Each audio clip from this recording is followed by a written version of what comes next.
All aboard! Hello and welcome to another All Aboard podcast. I am your host, Brandon DeFreitas, and we are here to recap, really what was in between week 1 and week 2 in our Dynasty League, the Fantasy Chise Dynasty League. I know, guys, look, I missed the podcast last week. A couple of personal things going on with the dog getting neutered last week. Been a lot of work to keep him calm. So we're going to make up for it here. We're going to have two podcasts. We're having the first one here on Monday, and then we'll have one later in the week where we can recap week 2 and look ahead to week 1.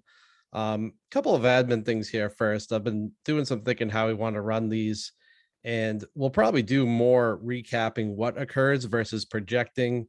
I don't want to go into, future matchups, who has the advantage and stuff. I want to instead focus on how's the trade market going? What what transactions have been made on the league? Because the way I want this to work for you guys is you make some moves and I want you to feel like, someone's watching. You could make the podcast that week. And that's the entire goal of having this. Another point of clarification, we will have guests at some point. Obviously, just, lives are busier. We have a few dads in the league, and John was unfortunately able to make it last week, but we will get John on. And if anyone else is interested going into the week 3 podcast, definitely let me know. Would love to have you. So let's kick it off. First things first, let's talk a little bit more of the rules changes. We've had some difficulty with the waiver process on Sleeper. What I wanted from the start was having waivers run Wednesday at like noontime, so you don't have to wake up early in the morning for waivers to clear. The problem with that was with Sleeper, if you choose a time, it has to be daily waivers. And then in order to have it go to free agency after for the rest of the week, like we wanted, there was another waiver the following night. And then Thursday at 3 a.m. it would run. And after that point, people were free agents. And then I was like, okay, maybe that'd be kind of fun. But what happened was we're going into this week and I check out the waivers and it still says it's going to run at 3 a.m. So given all the tough things we've had going on, we're going to simplify it. One waiver run. It is going to happen at 3 a.m. because of the West Coast. Thanks, Jimmy out there. He's the one beneficiary. It's midnight for him on the West Coast. But so Wednesday early morning waivers will run. Then people will be free agents. It kind of stinks in terms of if you want to wait for your waiver and you want to like beat everyone after waivers, it's going to be 3 a.m. That said, though, this is a dynasty league and it's pretty deep. So, the guys who make it through waivers, they're probably going to be sitting there for most of the week anyway. Hopefully that's not that big a deal. So one waiver run Wednesday, early morning, along with how a bunch of other, I know other platforms tend to do it that way as well. So that's what we're going to do going forward. And then in the off season, we'll probably have some sort of daily waivers format. And once again, in terms of the fab, we're going to reset the waiver fab going after the championship. You'll probably get a reset budget, $50 to $100 for the entire offseason. Then after the rookie draft, we'll reset the budget again for the season. So I want everyone to kind of have those 3 different blocks where you have the end of this season, the off season, beginning of the next season, where you have a fresh slate. So no one has a competitive advantage. So really the whole point is to try to maximize and encourage moves and not so much saving your fab for later in the season or for the off season. So with that said, we got the rules out of the way. What are we going to cover today? Mostly transactions, some waivers, and I'm going to try to touch on everyone's team, talk about, one takeaway at least from your team as well. So I think that's the goal. If we ever miss you on one of these, I'm sorry. Maybe you're just not making enough activity, but that's just the way the cookie crumbles. I think the first thing we want to jump in here with what's happened since in the first week of the league. Number one, the trade market is pretty quiet, and I think that makes sense. It's a dynasty startup. All of us are sort of in the back of our head saying, "Ooh, we might be able to be a contender." So no one's willing to sell future assets. Few people are willing to sell even like older players right now. But I know myself have gone on record. Adam Thielen, the second player that was put on the block. I've shopped them around to almost the entire league at this point, trying to get a first round pick for this year. No one's bit yet, and I'm holding firm on my price so far. So I believe as we get closer to the trade deadline, and I'll be able to know if I'm in contention or out of contention. I believe some of these teams that are in contention are going to be willing to sell out and really try to buy in to win their championship. One thing I do want to sort of mention too, because Travers and I had some discussions. Travers came, and I hope people don't mind. Like, I'm going to talk openly about trade offers I know about and trade offers I've discussed. So, like, if you're in a negotiation with me, definitely let me know if you don't want to discuss on the podcast. But Travers came and was like, "Would you accept 2 second-round picks for Adam Thielen?" The problem is that really in a dynasty, like if you think about a second round pick, and especially if Travers is a contender, that's going to be like the 15th to 20th ranked rookie in a year. And like, think about the rookies this season, the 15th to 20th ranked rookies, they're really not even on your radar, barely on your dynasty radar. So you get to that point in these second and third round picks we have in dynasty, they're complete, just, you're playing darts with those. Even the late first round picks are going to get pretty difficult. A standard year, you're probably going to get a few quarterbacks, couple running backs, and maybe a few receivers that are really interesting. Like, first half of the first round, those first 5 or 6 picks, I think those are the ones that are going to be really valuable, really important. After that, guys, I don't think it holds as much value as people think. So that's another reason why I'm sort of standing pat at the moment. Is I think as we get into this, maybe even into year 2, people will start to see what these picks are truly worth. Whereas right now, you're like, first round pick, that's absurd. I'm not trading that. But that's where we're at right now with the trade block. I know one player I think the league may have missed that went on the trade block first was Dallas Goedert from John B's team, the Big Stefanski. And Goddard's an interesting player because you're not even so much investing in for this year, but he's a player who I think is vastly talented, and his whole career has had to compete with Zach Ertz for targets. Both Goddard and Zach Ertz have contracts that are up after this year with the Eagles. So I don't really see any way they're going to bring both back. They're even running, more 11 personnel than they have in the past. So they don't really have a need for 2 top tier tight ends.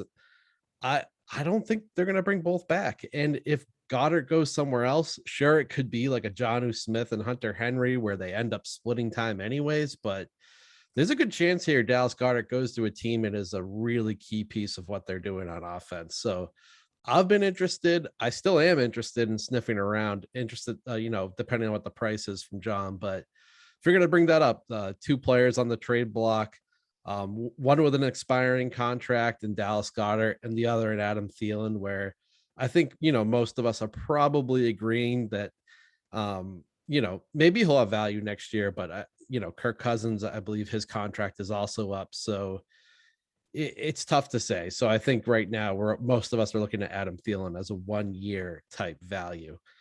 Well, let's look at the best transactions from last week now. And we have the benefit of some Monday morning quarterback now that we're in here and the week has already run. So I can look back and see how they did. But the player I really wanted to go out and get, Ben went in and picked up the third receiver for the Minnesota Vikings. As I viciously scroll, because his name is currently slipping me. Hold on one second. Absolutely embarrassing for the second pod right here. I'll tell you what. Oh, yeah, we go. Osborne. KJ Osborne, the third receiver for the Minnesota Vikings. He's had around 70% of the snaps so far this season, which is, again, they're going more 11 personnel, probably because their tight end, Irv Smith, is out for the season. 9 targets week 1, 6 targets week 2, 76 yards, followed by 91 yards in the second week. Thought this was a player who was, he's 24 years old. He's a second-year player, and I should have gone harder in the paint for him. So I got to give Ben credit there. DJ Diet Z with the pickup of KJ Osborne on the week 1 waivers. Certainly, I mean, he's starting to become interesting in redraft as well as dynasty. So for $13, oh man, I really wish I spent up there. I guess, being the Elijah Mitchell, I dumped a lot of my fab and redraft. I was probably cheaping out in dynasty. Didn't really, pay off for me. The other one here, interestingly, Alex picked up Jawan Johnson, the tight end for New Orleans, and then dropped Jared Cook, who subsequently got picked up afterwards. So, you never liken this when you're seeing your dynasty guys you dropped to get re-picked up.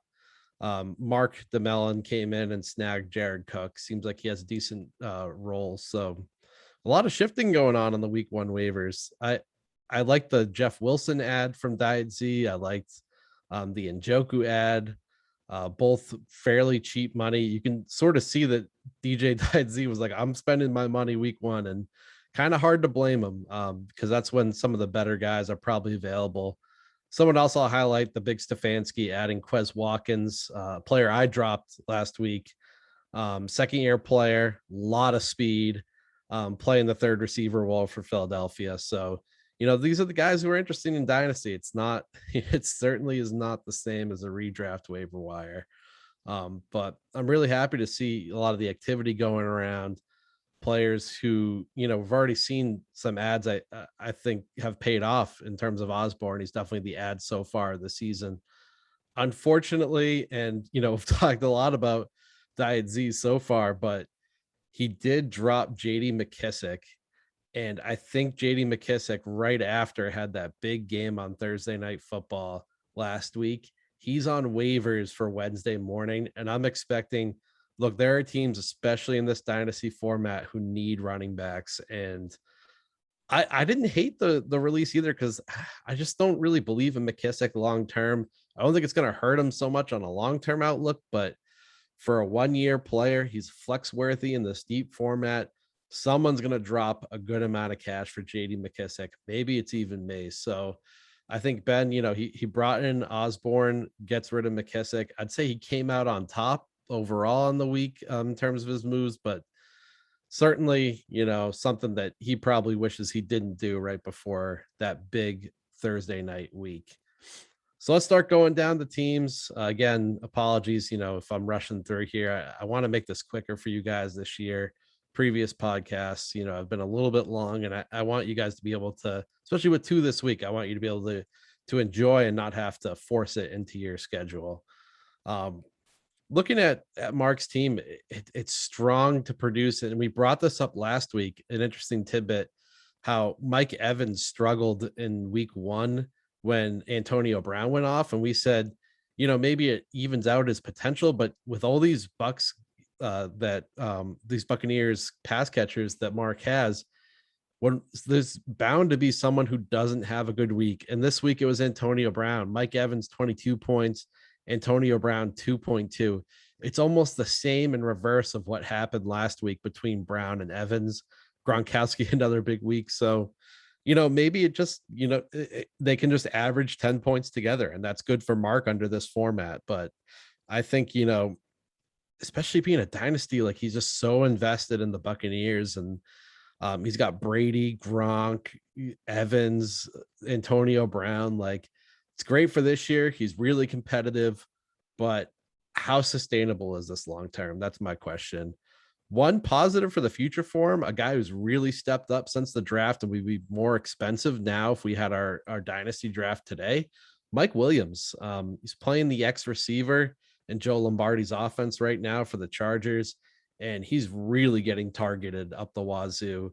He's in a contract year. Could see a Corey Davis type deal for him, being like a team's number 1 or at least number 2 receiver. So his dynasty outlook has definitely improved for Mark since the draft.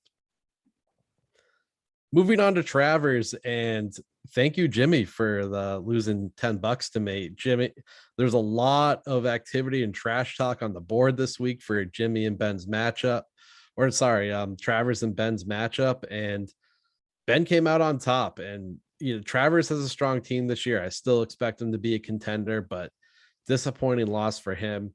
He still has a really, really strong roster for this season and going forward.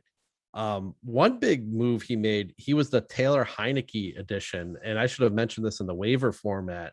Heineke went for $16, almost a controversial situation as Travers couldn't edit his waiver right before it was going to go $21, but he gets Heineke nonetheless. And this could be a good player for him. He could win out the role in a super flex. He now has 3 starting quarterbacks. So could be even more dangerous for Travers this season.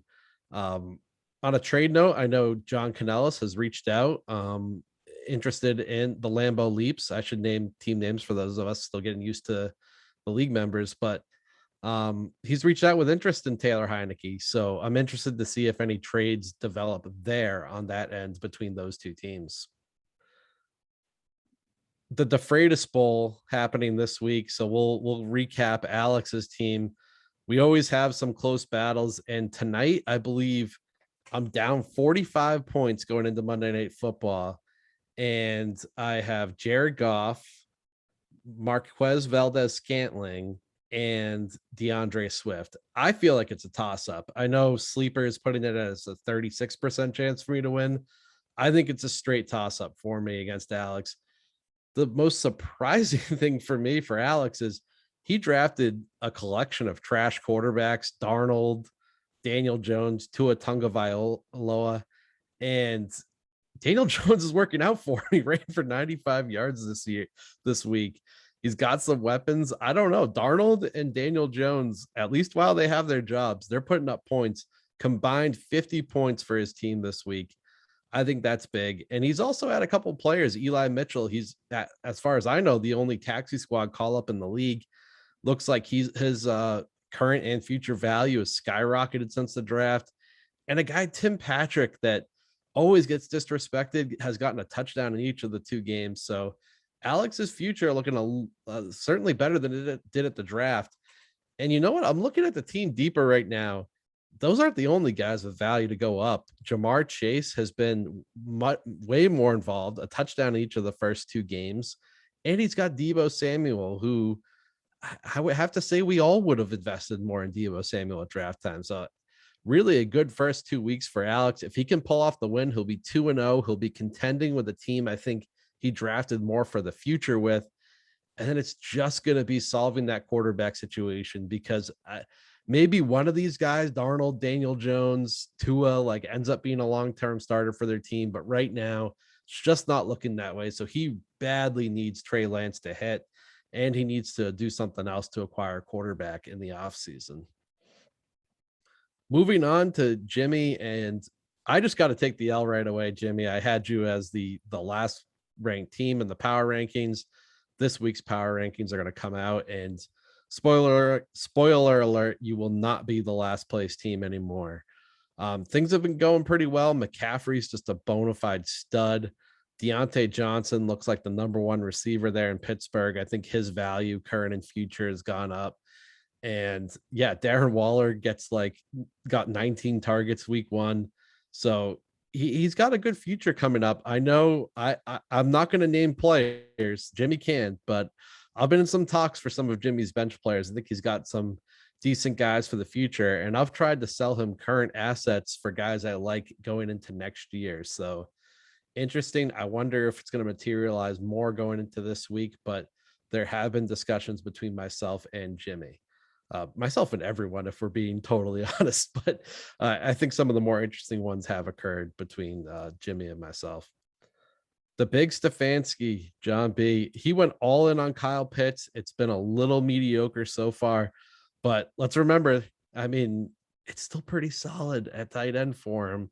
And these are the first 2 games of Pitts' career. It kind of looks like a cheat code, especially in a dynasty, to be able to play the number 2 receiver for a team at tight end. So I'm still feeling good about that if I'm John.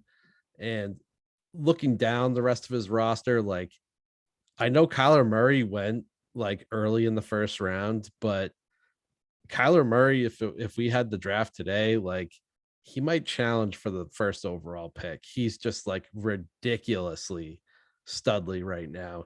He threw for 400 yards and 3 touchdowns and added 31 rushing yards and a touchdown. Like, he's a cheat code right now. I think he's really going to help John going forward.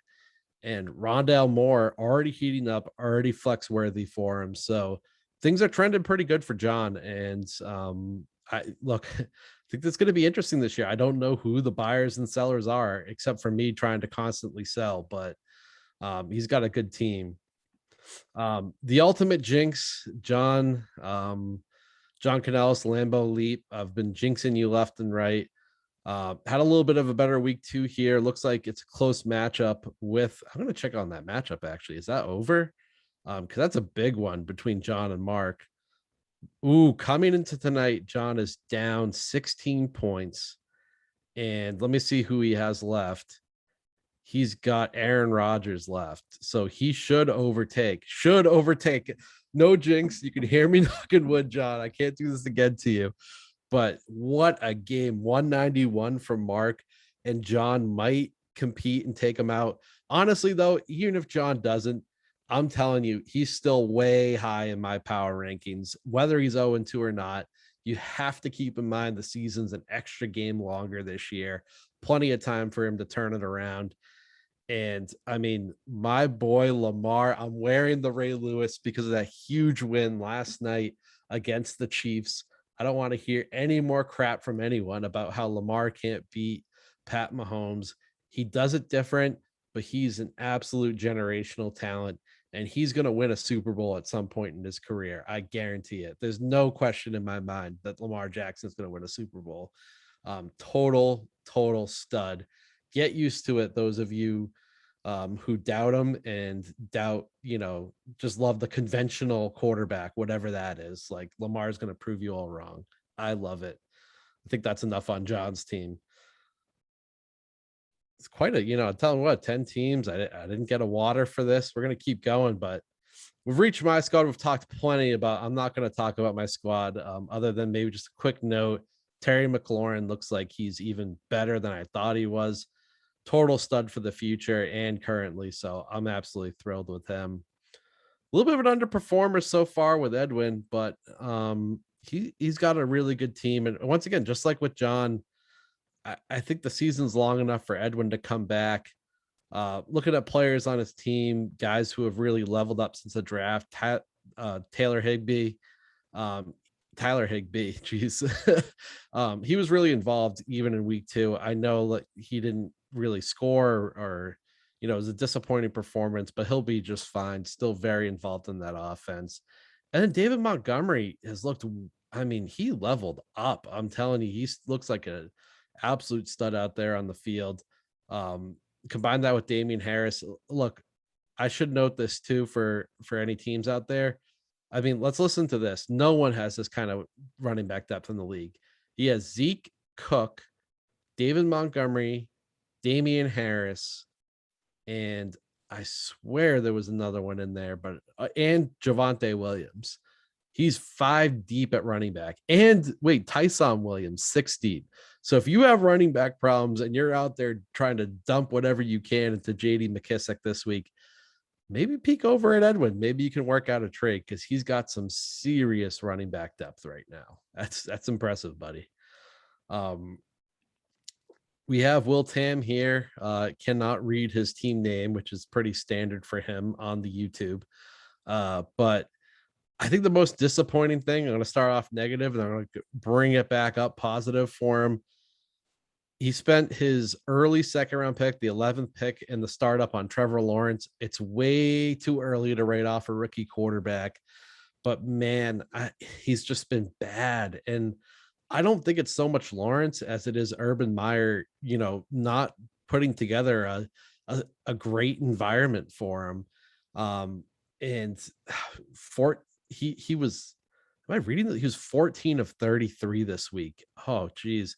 Like Dennis Eckersley once said, gross, like not good at all. I'm a little bit concerned that maybe that was a reach for Trevor Lawrence there in the draft. That said, though, I'm going to highlight a guy here who was on my radar to trade for, came out and had a touchdown. Demetric Felton, backup running back for the Browns. He went to UCLA. Some platforms have him as a receiver. He's a dynamic back. I was hoping the Patriots are going to draft him this year.